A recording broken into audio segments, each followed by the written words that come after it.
All right.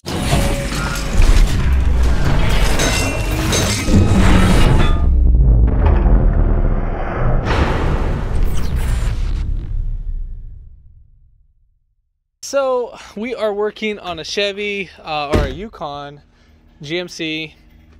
So basically, customer complaint check in July. We have a code for p0446. Very common on these guys to go out. So usually the most common thing is for the vent solenoid and the charcoal canister to go out. Then you have your pressure sensor on your tank. Then sometimes right here, this guy, it could be not working. It probably not pull. It might not pull vacuum, so you got to check out. Those are your three main things. Or the canister can be clogged too as well. That would be like the fourth suspicious. The only time you would suspect the canister to be bad is when you see a lot of dirt. There is an update TSB for the canister that's right next to the tire. The way how you can tell if this guy's working to make sure it's not pulling vacuum when it shouldn't be is you're gonna pop off this clip right here, just like that. Start the car with this thing disconnected, the evap hose disconnected. So you're just gonna push right in here. I'm just gonna be grabbing it, and then you're just gonna wiggle it right out. So then you're gonna go ahead and start it with it disconnected. Then you're gonna put your finger right here just to see if it's pulsing or sucking air. Well, not pulsing, I'm sorry, if it's gonna be pulling out air. If it's pulling out vacuum, you need to replace this unit. Pretty much it's gonna be one 8mm that's holding it in, and so forth. So once you have this disconnected, what you can do is you'll go ahead and plug this guy right back in while it's running, doesn't matter. And then you're just gonna wait about, I think it's gonna take about 1 minute for it to start actuating.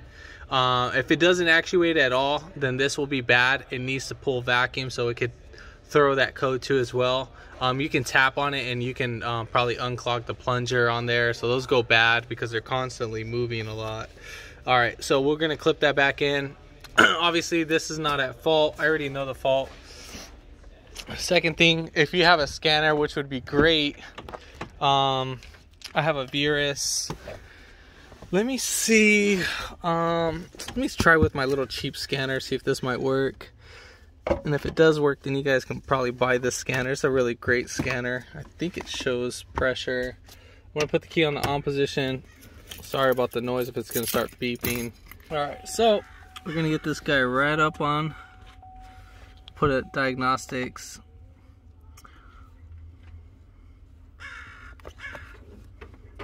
All right, so we're connected. We got one code.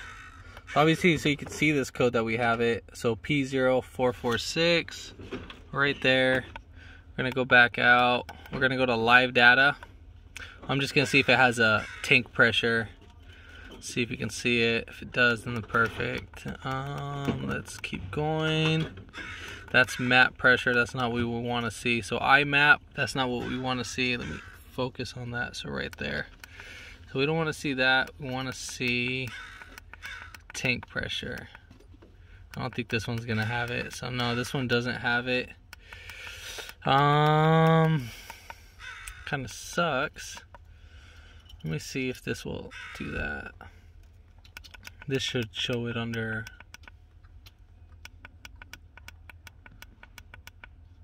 Nah, this one doesn't have it. So yeah, I'm gonna have to show you through the Virus. You are gonna need a scanner that can access that. So obviously we have our Virus, well, my Virus. So we're gonna get it all established. Right now I'm in engine and departments, and basically I'm just checking out the fuel pressure. So what I noticed, if I can get this to actuate, no communication. It's probably because I disconnected it. Connect. All right, there we go. All right, so we're in evap vent solenoid.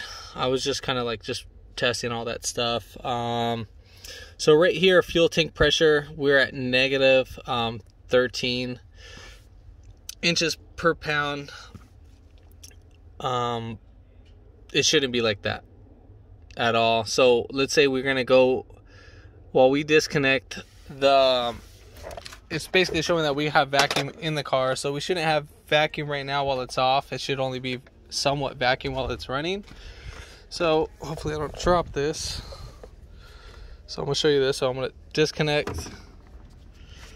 So if you pull out the gas cap, you should hear like a suction, like a little vacuum. Obviously we didn't hear nothing at the moment right now. And then if you do that, your vacuum, the tank pressure should drop. As you can see right there, it's not dropping at all. So car's off, key on.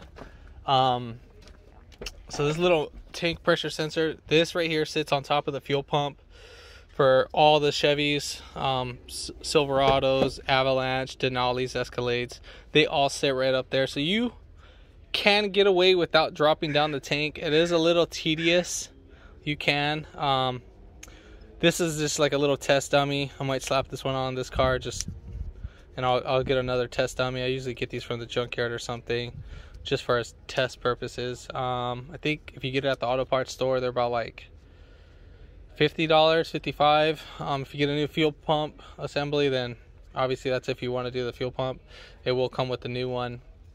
All right, so we're gonna go ahead and do that. Obviously we have tank pressure. Obviously it's a 5-volt reference sensor. So I believe, I can't remember which one. I'm pretty sure, I think maybe the left one is the 5 volts. I have another video on a Yukon that's more in depth on how to test these guys right out. That's for a hybrid. It shows a very detailed diagnostic on how to test these. All right, so we're gonna go back under the vehicle and see if I can drop down just the tank just a tad bit and see if I can sneak this guy right in there and check all that stuff out. And I'll get right back to the video. All right, so coming under the driver's side, we have tank strap. We have 2 tank straps. So we have one right here. That's a 15 millimeter, by the way. And then right here, we have another one. So we're gonna take off those 2. I'm literally just gonna be under the car. I'm gonna just take off those bolts. I think I got about a half a tank of gas in the system. And I'm just gonna use my knees to support the weight, and I'm gonna lift it right back up. But coming up right here, let me see, maybe we can try to do it without it. Let me see, we'll be looking with the camera. So yeah, we have the tank that's right here. This is where the tank's at. So you're gonna follow this, and then the tank's gonna sit right here. But I don't think I would be able to take it down fully. So what I'm gonna go ahead and do, I'm just gonna drop it down, and just again, I'm gonna use my knees to support it and so forth. So I'm not gonna show me taking it off, but obviously I'm just gonna have my knees supporting it, or you can use a jack, whatever, however you want. Coming up on top, let's see if you guys can see this. It's a little bit hard, right? Oh, that's the drain. So it's right here. As you can see, sorry guys, I'm trying to see where the fuel tank is. All right, so it's back here. All right, so the tank is back right here. So what I'm gonna do is that we have a little quick disconnect. This is for one of the PCV, or the evap canister lines. We're just gonna pop that one down. So right here, I think you can see it pretty well. So I'm gonna reach my hand right in here, and you just need a feel for the sensor. So again, it's right up on top where the fuel pump is. So as you can see, I grabbed the connector, and then I'm just gonna grab. All right, so we're gonna get our test dummy, and I'm just gonna connect it right in there. Again, you're just gonna have to feel for this. So once you connect that guy right in,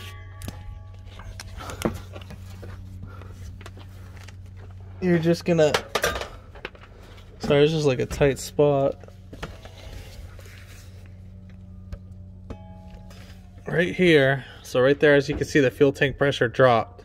So that's what it should be at. So obviously we know, and our fuel tank voltage dropped too. So to 1.5, that's where the typical range should be. Anywhere from like 1 volt, I think it's like 1.2 to like 1.7 volts when there's no pressure in the system. But at 1.5, we're pretty ideal. And then fuel tank pressure, again, that dropped. So we're gonna go ahead and switch out the sensor. We're gonna put everything back, but yeah. So also the way how you can pop that out, you could use like a little flathead screwdriver just to pop out the old one. Now when you do pop it out, basically what can happen is that the sensor inside the little rubber seal, it might break. So what you need to do is you need to kind of wiggle it around and not fully pry it up. You need to kind of work it out because you want it to be popped out evenly. You don't want to pry it from one angle. So I'm gonna try to see if I can get it with the flathead. Usually the rubber seal would break inside and then pop out sometimes. If it does, it's not the end of the world.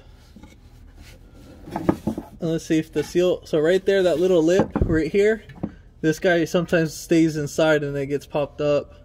So it looks like gas got on here. That's probably why this guy went bad. Probably like deteriorated the little seal inside, but yeah, I mean, other than that, we're good to go. You just lubricate the new one with dielectric grease. This one has like actually a little bit of grease. And then we'll just spin it right in. Once you spin it in, then you're pretty set. So we got that in, and then we're just gonna go ahead and lift up the tank. But if this video helped you out, give it a thumbs up, comment down below if you have any questions, and hit that subscribe button for more upcoming videos in the future. And thanks for watching.